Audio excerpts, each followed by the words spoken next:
Bueno, veremos hoy día las características físicas y químicas de los medios de contraste como un concepto general, fundamentalmente porque estos términos, ¿cierto? Ustedes ya los conocen por asignaturas anteriores.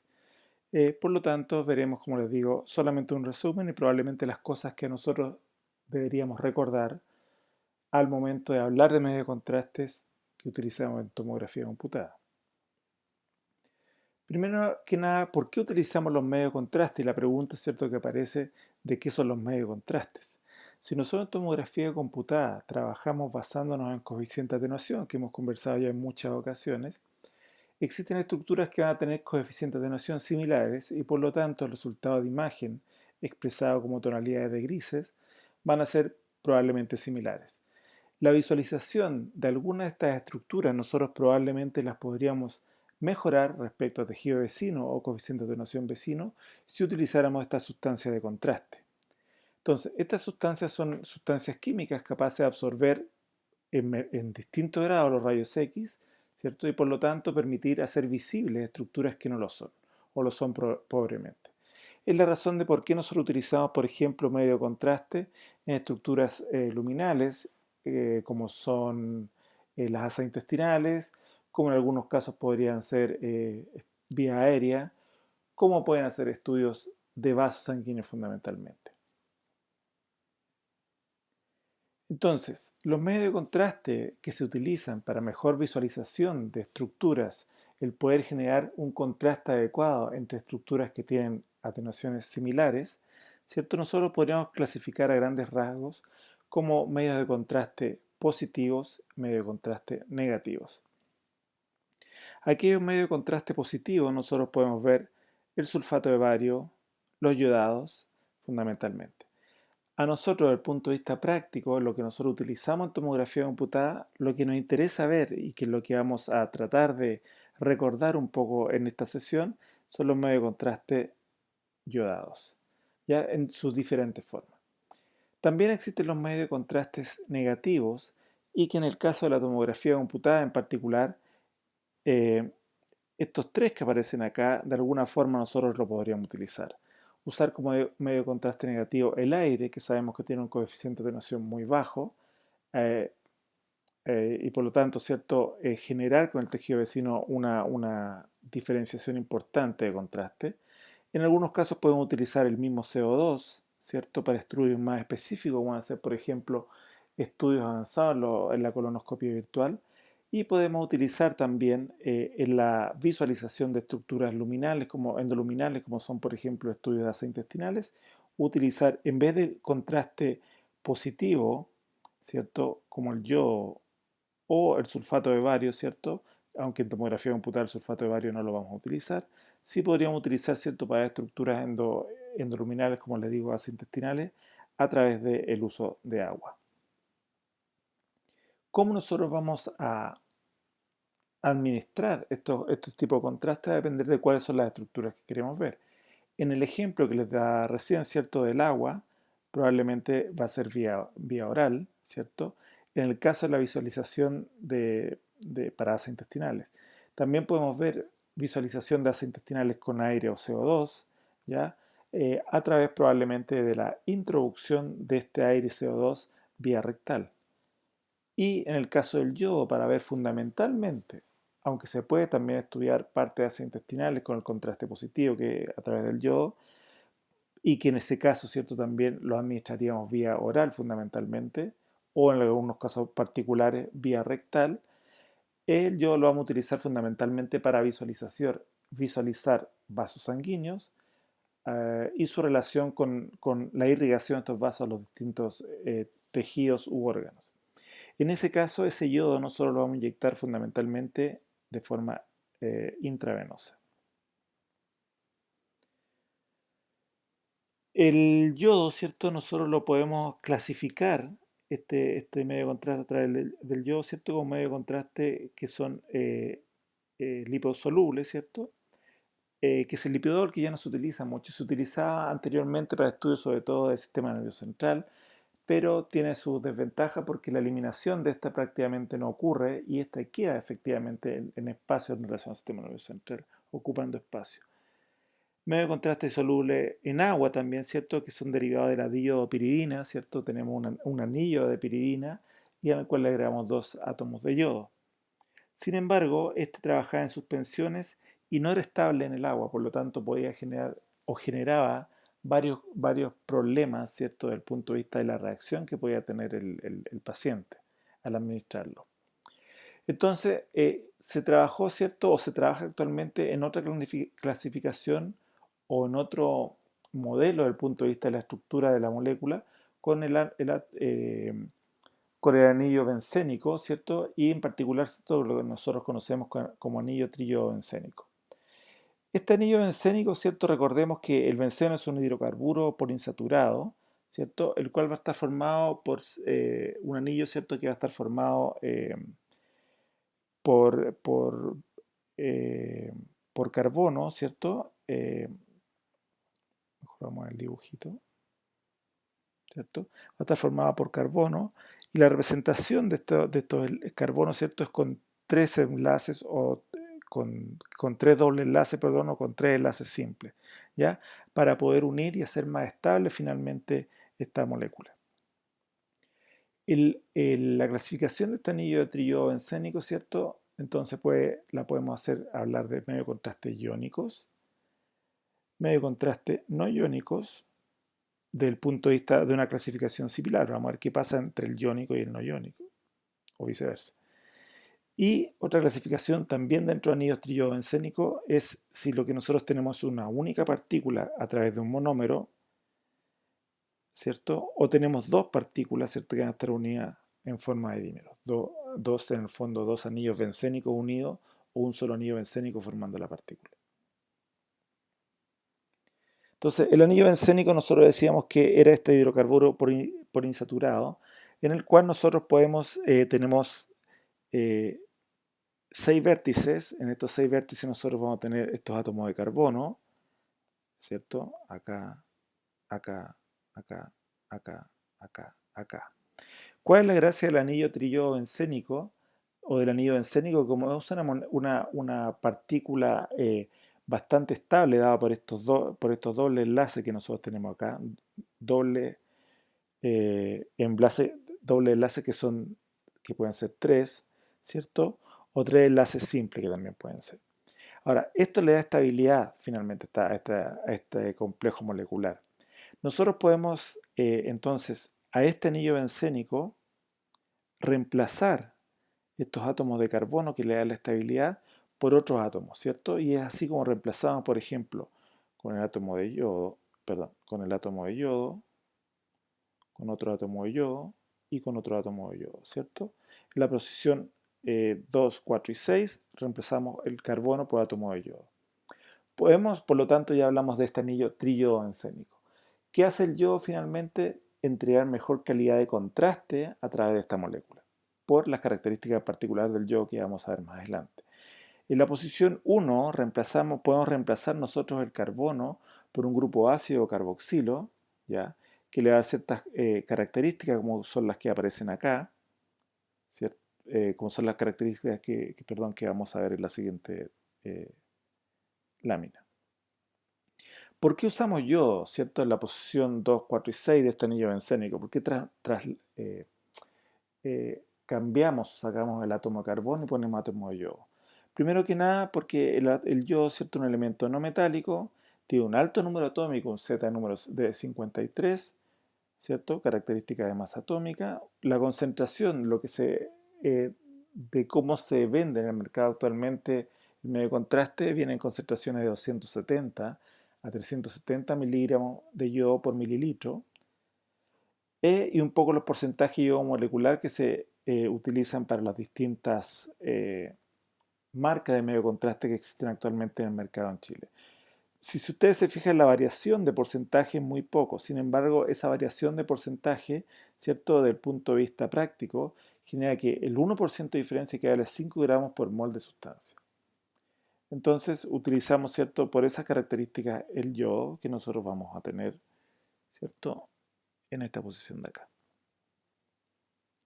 Entonces, lo que me estaba adelantando un poco, ¿cierto? Que a este anillo bencénico, nosotros cambiamos el carbono de la posición 246, ¿cierto?, por yodo.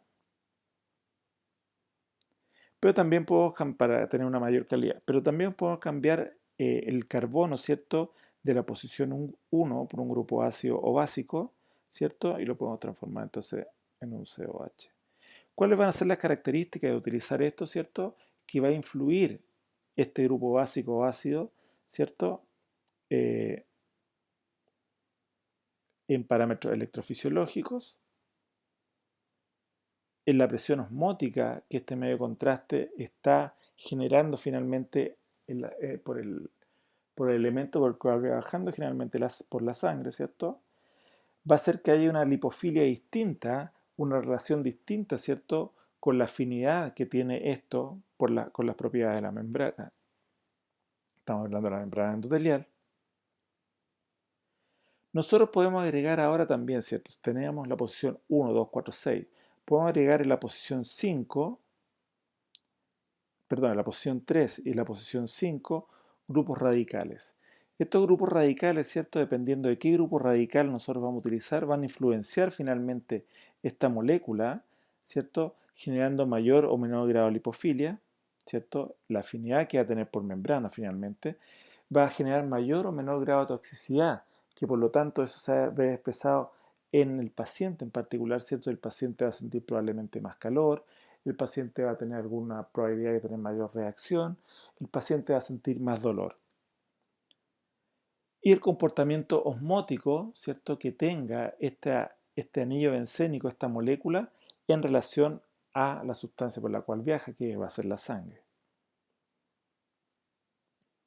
Dependiendo de las características, estas tres características de acá, esto nos va a generar que este medio de contraste tenga una tolerancia mayor o menor por la región por la cual está viajando o más general, ¿cierto?, por la tolerancia que pueda tener el paciente frente a este medio de contraste.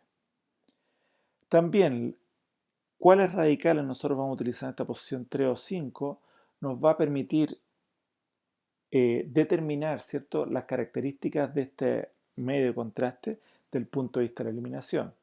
Un 97% de este medio de contraste actualmente se elimina vía renal, ¿cierto? Hay un comportamiento también de eliminación hepatorrenal o hepatobiliar, ¿cierto?, asociado, ¿ya? Dependiendo un poco de cuáles van a ser estos radicales que nosotros vamos a utilizar en la posición 3 y 5.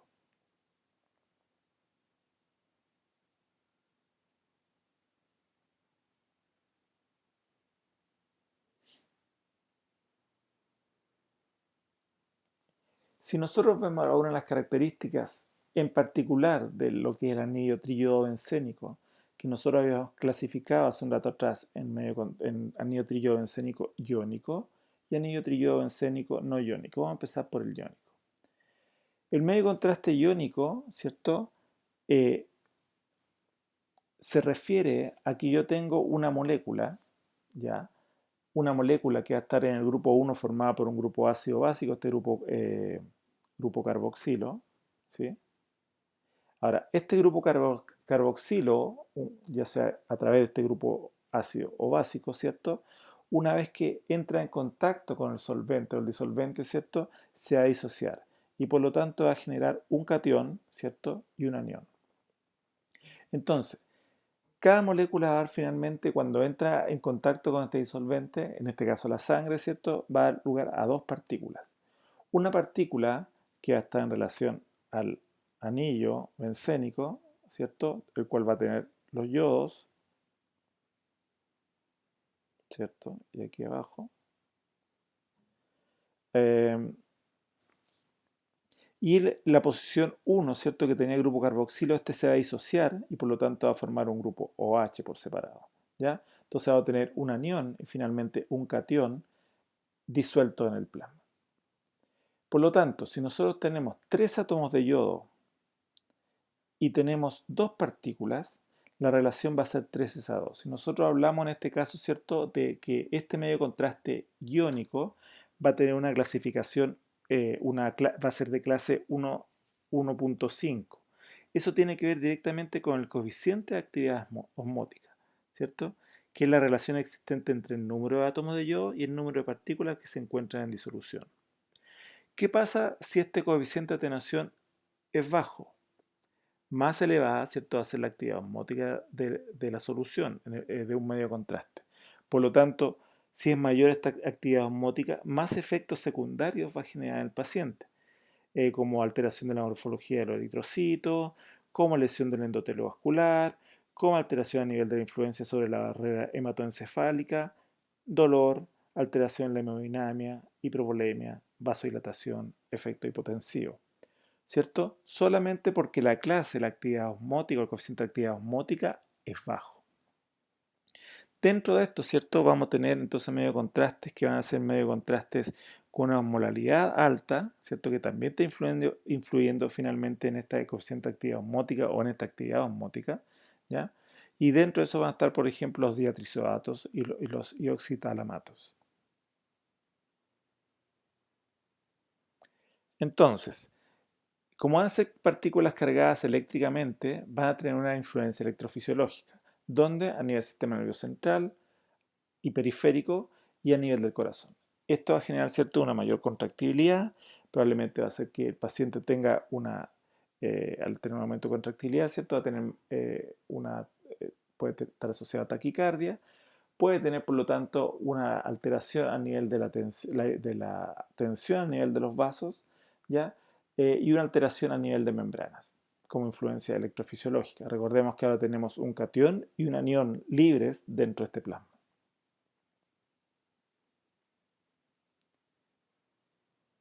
En el caso también del anillo tiobencénico, también vimos los medios de contrastes no iónicos.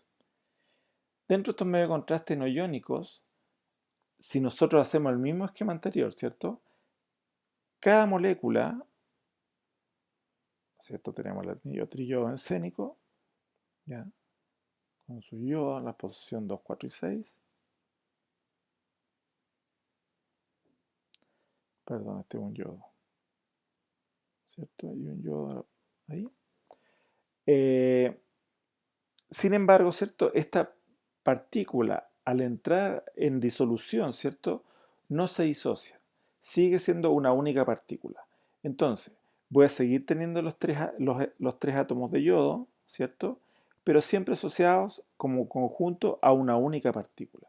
Entonces, la relación de esto sería una relación 3s1, es un clase 3 desde el punto de vista del medio de contraste.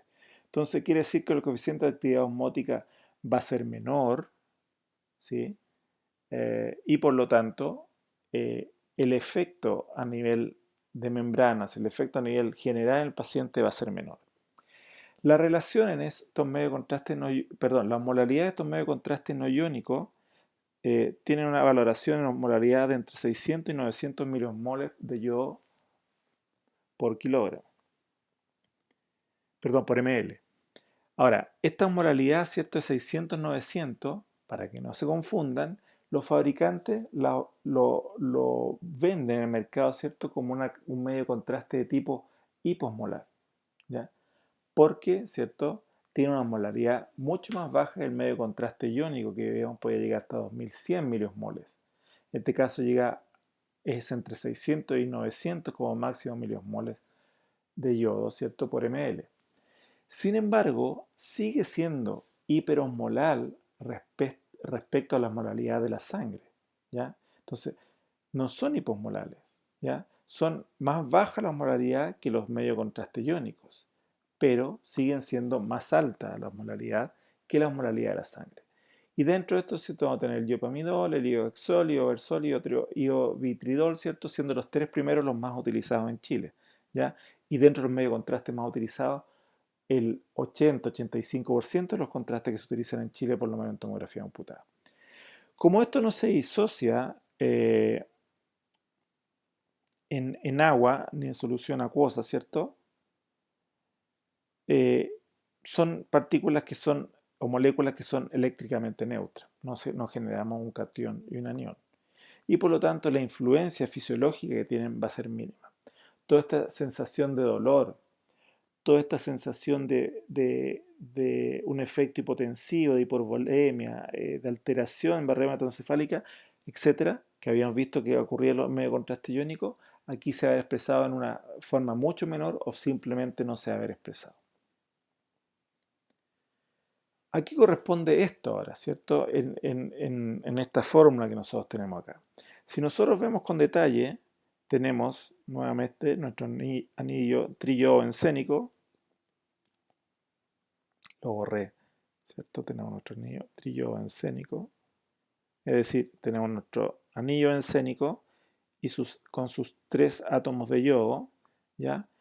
Tenemos un grupo ácido básico, ¿cierto? Que está unido.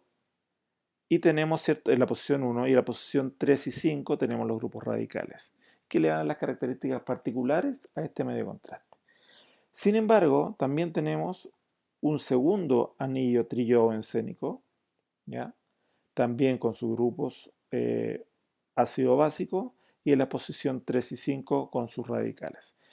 Estos grupos radicales, ¿cierto? Están unidos, ¿cierto? Con características particulares que le dan, como les digo, la particularidad a ese medio de contraste, y por lo tanto hacen que este medio de contraste esté formado finalmente, como sale acá, por 6 átomos de yodo. ¿Bien? Entonces, en este caso nosotros estamos hablando de un medio de contraste dímero. No es un único anillo trillobencénico, sino que son 2 átomos trillobencénicos que están unidos. Entonces, en total va a tener 6 átomos de yodo. Eso es un dímero. Entonces, dentro de estos dímeros, nosotros vamos a tener algunos dímeros, ¿cierto? Van a tener la característica de que por cada molécula se den lugar a 2 partículas, ¿cierto? Voy a tratar de hacerlo simple por acá, ¿cierto?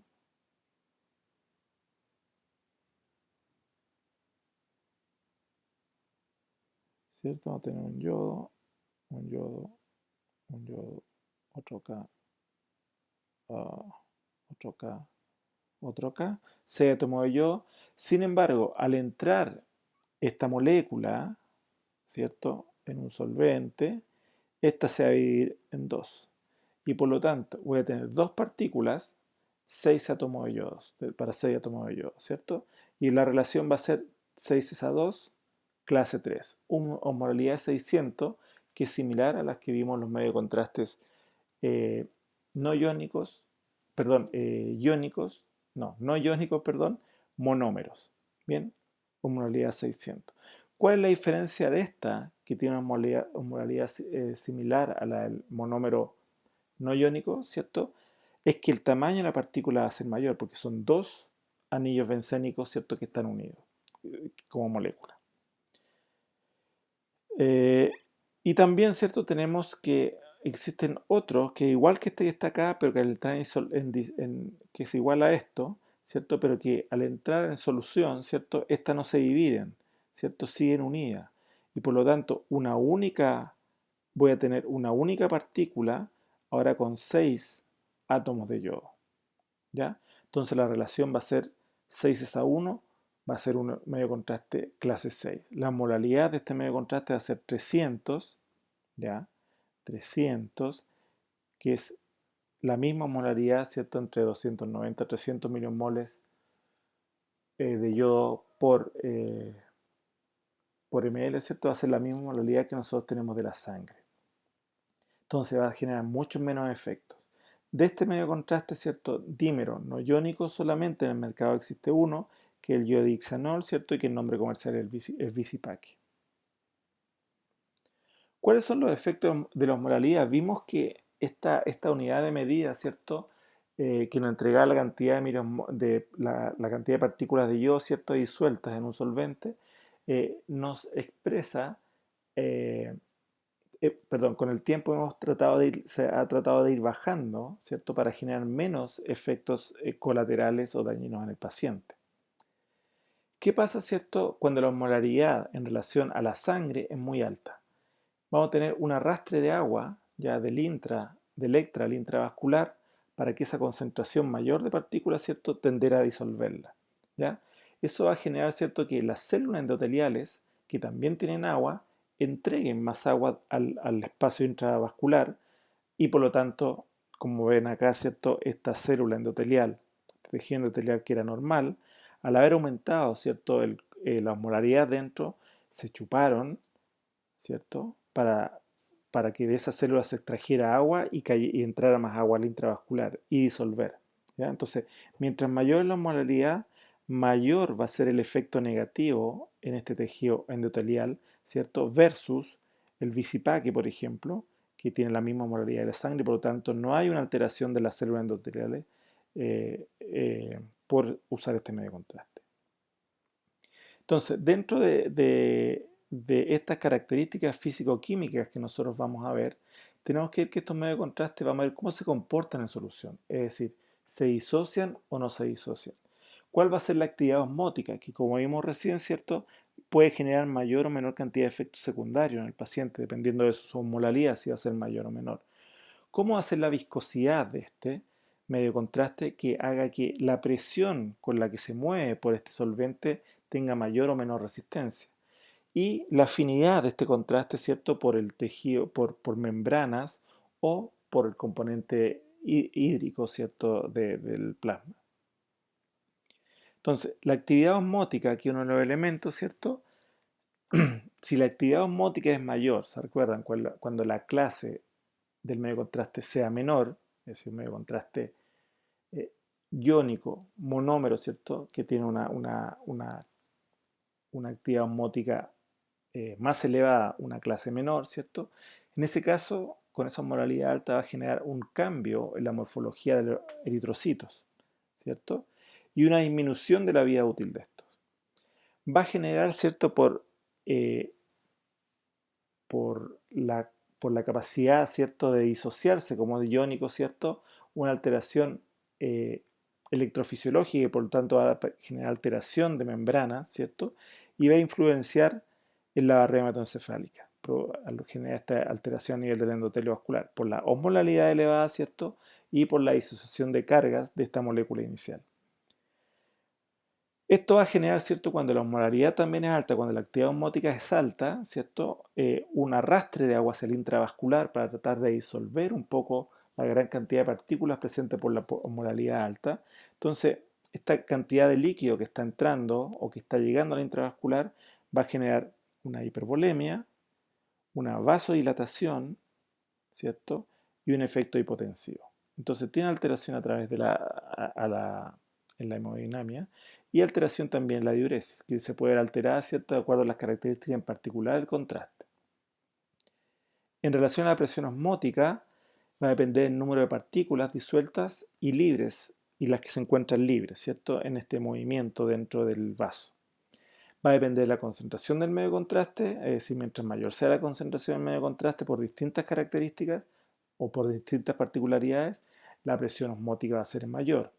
Si es mayor, esto va a generar alteración en la permeabilidad de la barrera, ¿cierto? O del vaso, y esto va a generar dolor. ¿Ya? Entonces, mientras mayor esta presión, se expresa fundamentalmente en mayor dolor que siente el paciente. La actividad osmótica que estamos hablando nosotros la podemos medir en osmolaridad y en osmolaridad. ¿Ya? Todo lo que hemos dicho actualmente, o hasta ahora, ¿cierto? En medio de contraste, de valores más altos a valores más bajos, estamos refiriendo a la osmolaridad, ¿cierto? La masa del disolvente. Milosmoles, ¿cierto? Por unidad de agua en este caso. Entonces, la osmolaridad, ¿cierto? Está en relación al número de partículas presentes en un solvente. Esto, dependiendo de la osmolaridad, va a actuar en mayor o menor grado sobre membranas biológicas en su grado de permeabilidad. Si es mayor la osmolaridad, ¿cierto? Va a generar un mayor paso de agua a través de estas membranas biológicas, ya para tratar de disolver un poco esta gran cantidad de partículas presentes. Eh, y lo que ocurre, por ejemplo, al inyectar solución hipertónica al torrente sanguíneo, que existe esta atracción de agua que les estaba diciendo. Tengo un vaso sanguíneo, ¿cierto? Acá presente, ¿ya? Si en este vaso sanguíneo que está normalmente viajando la sangre, que va a tener una determinada osmolaridad, ¿cierto? Que es de 290 y 300 milimoles, ¿ya? Nosotros eh, aumentamos esa osmolaridad porque estamos inyectando este contraste, ¿ya? La forma que tiene el cuerpo de reaccionar frente a esto, ¿cierto? Es que de alguna forma esta mayor concentración que tenemos ahora nosotros tenemos que disminuirla, ¿cierto? disolviendo ese número de partículas. ¿Cómo lo disolvemos, cierto? Entregando agua que viene del extravascular. ¿Bien?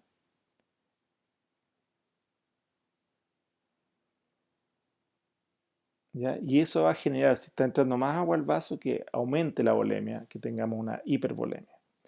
No solamente agua del extravascular entra, sino que también va a entrar agua presente en las paredes del vaso, formada por estas células endoteliales, ¿cierto? Las cuales van a perder agua o van a entregar agua al lumen, ¿cierto? Para que esto se disuelva. También, ¿cierto? Dentro del lumen vascular, ¿cierto? Van a viajar estas células, estos eritrocitos, los cuales también están formados por agua, estas células, ¿cierto? Por lo tanto, también van a aportar, ¿cierto? El agua que tienen ellos presente para tratar de disolver un poco estas partículas presentes en el intravascular. Entonces, se van a transformar, ¿cierto? Finalmente en equinocitos, van a quedar así como chupados estos eritrocitos, porque entregaron al agua al intravascular para tratar de disolver las partículas presentes. Entonces, si lo vemos como en general, nosotros inyectamos una sustancia que es medio de contraste, con una gran concentración de partículas. Estas partículas, ¿cierto?, van a alterar la concentración que teníamos de las partículas presentes en la sangre normalmente, va a aumentar esta concentración, por lo tanto tiene que entrar líquido del extravascular, que es el que estábamos diciendo, para tratar de disolver esto. También los mismos líquidos presentes en los eritrocitos, ¿cierto? También entrega y se transforma finalmente en estos equinocitos. Entonces tenemos una alteración de la vía útil también de estos glóbulos rojos.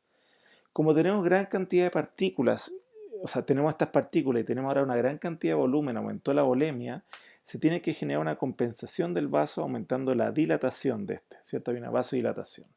Bien, y esto lleva, ¿cierto?, a que se genere una disminución de la resistencia vascular, una disminución de la presión sanguínea en esos pacientes por esta vasodilatación.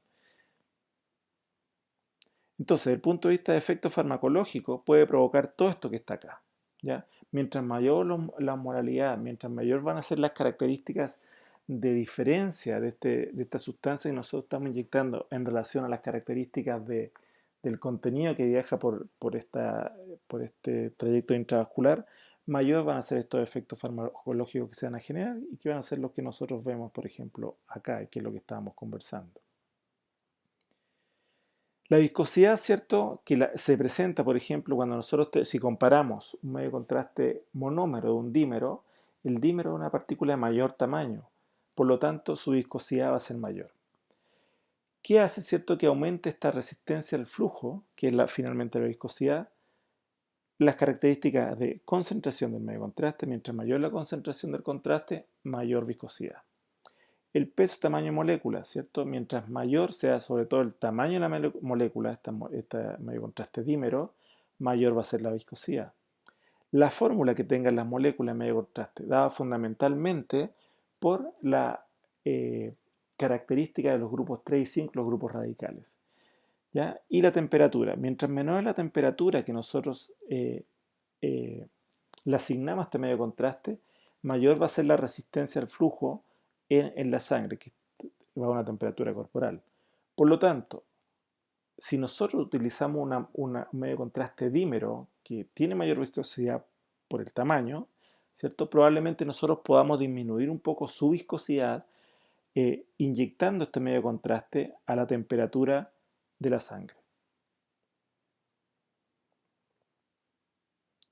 La quimiotoxicidad, ¿cierto? Otra particularidad de los medios de contraste, que algunos tienen mayor afinidad por membranas, otros mayor afinidad por todos los elementos presentes en la sangre, por el suero de la sangre. Y la electronegatividad del anillo bencénico, ¿cierto? Fundamentalmente dado cuando tenemos esta disociación en los medios de contraste iónico. La quimiotoxicidad, cuando está aumentada, ¿cierto? Va a generar una alteración de la unión de las proteínas al plasma, va a generar inhibición de algunos componentes como la acetilcolinesterasa, ¿cierto? Lo cual va a generar efectos colinérgicos, enrojecimiento, vómito, bradicardia. Mientras mayor la quimiotoxicidad, ¿cierto? Mayor de estos efectos va a generar. Esto puede generar también, ¿cierto?, una inhibición a nivel de las proteínas C y S que tienen que ver con la cascada de la coagulación, ¿cierto? Y por lo tanto generar efectos anticoagulantes. La quimiotoxicidad y la lipofilia, ¿cierto?, se refiere a la relación de estas partículas, ¿cierto?, de estas moléculas de medio contraste, ¿cierto?, la relación de estas en relación a las membranas celulares, ¿cierto? Y en algunos casos van a generar alteración de la barrera hematoencefálica generando neurotoxicidad y edema vasogénico. Es decir, el medio de contraste no tiene que ser o no tiene que tener la capacidad de atravesar la barrera hematoencefálica, porque al atravesarla, ¿cierto?, va a generar neurotoxicidad, puede generar neurotoxicidad y edema vasogénico. ¿Bien? Entonces, una de las características de los medios de contraste que se utilizan intravascular para la visualización de vasos sanguíneos cerebrales, ¿cierto?, es que éste no tenga la opción de atravesar normalmente, cuando no hay alguna patología, esta barrera hematoencefálica, ¿cierto? Y también la característica que éste tenga al estar en contacto con membranas celulares de que a nivel renal tenga un porcentaje importante de eliminación de este medio de contraste por vía renal. Entonces, la hidrofilia, ¿cierto?, con las características que estamos viendo recién, ¿cierto?, tiene un mínimo enlace proteico, por lo tanto no tiene una relación directa con membranas. Mejor tolerancia, por lo tanto, al medio de contraste, es decir, un medio de contraste debería tener esta hidrofilia, tener un porcentaje de hidrofilia más que lipofilia. Genera una disminución del riesgo de activación del sistema de complemento y liberación de estamina, es decir, evita el proceso de coagulación y evita que se produzcan cuadros alérgicos. Esta hidrofilia, ¿cierto?, entonces está presente en los medios de contraste no iónicos, que yo les decía que son los que se utilizan actualmente, ya sean monómeros o dímeros, como medio de contraste en tomografía computada.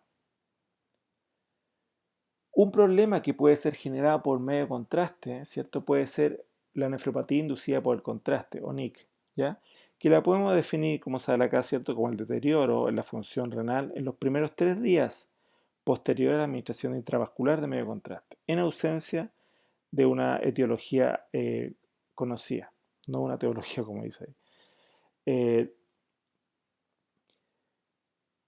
¿Cuándo, cierto?, hay mayor probabilidad de que un paciente, después de inyectarse medio de contraste, pueda sufrir una nefropatía inducida por contraste? ¿Cuándo tiene alguna patología ya conocida? Como es el caso de pacientes diabéticos y pacientes con insuficiencia renal. Si el paciente tiene ambas a la vez, ¿cierto?, la probabilidad de que éste sufra una nefropatía inducida por el contraste va a ser muy elevada. Es una de las razones de por qué en esos pacientes nosotros no deberíamos utilizar medio de contraste normalmente o ciertos tipos de medio de contraste. La nefrotoxicidad, que es la que está generando el medio de contraste, ¿cierto?, es porque los medios de contraste que se inyectan vía intravenosa se distribuyen rápidamente en el plasma y en el espacio extracelular.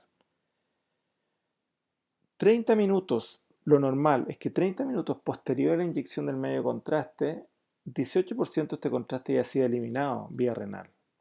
A las 3 horas, el 60% del medio de contraste es normalmente eliminado y a las 24 horas el 92% de este medio de contraste es eliminado en condiciones normales.